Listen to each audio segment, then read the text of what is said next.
Today, 2023, when we hear so much about religion declining around the world and so many different distractions for young people, why do you think an event like World Youth Day is still relevant, and not only relevant, but important?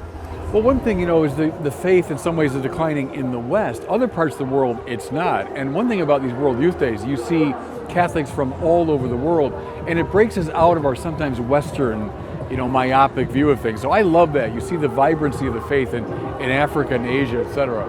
But secondly, everyone's hungry for God.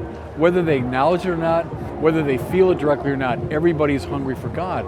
So when there's an opportunity to come together, to seek God, to praise God, young people respond.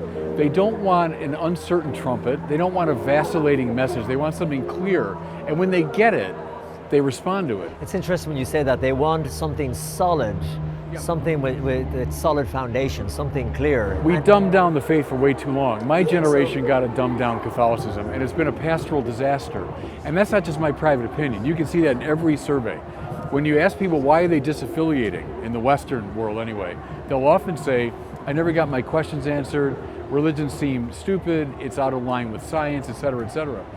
We dumb down the faith in an attempt to make it relevant, and we undermined ourselves. It's a vibrant, smart, beautiful Catholicism that people find compelling.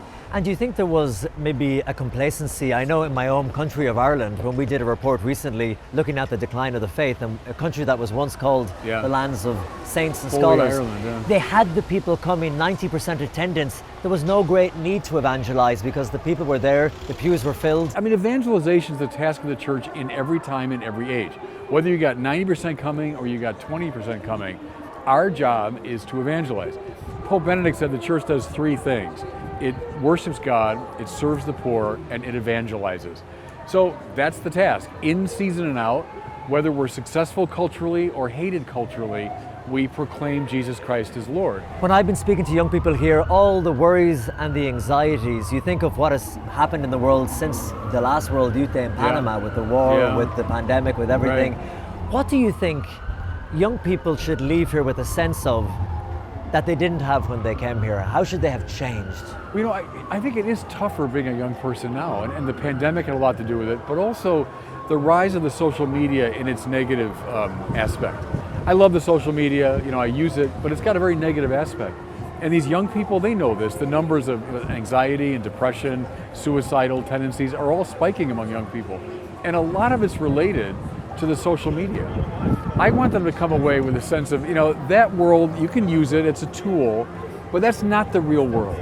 The real world is the world of the worship of God, the service of the poor, communion with one another, and that's what this day is all about, It's tougher being a young person now than it was when John Paul started these things a long time ago. It's tougher now, which means we need Christ more than ever. And I want them to come away with a sense of Jesus who loves them, who walks with them, and wants to be the Lord of their life in a liberating way. If that message comes through, we got some good for them. It was great talking to you. Thank you so much.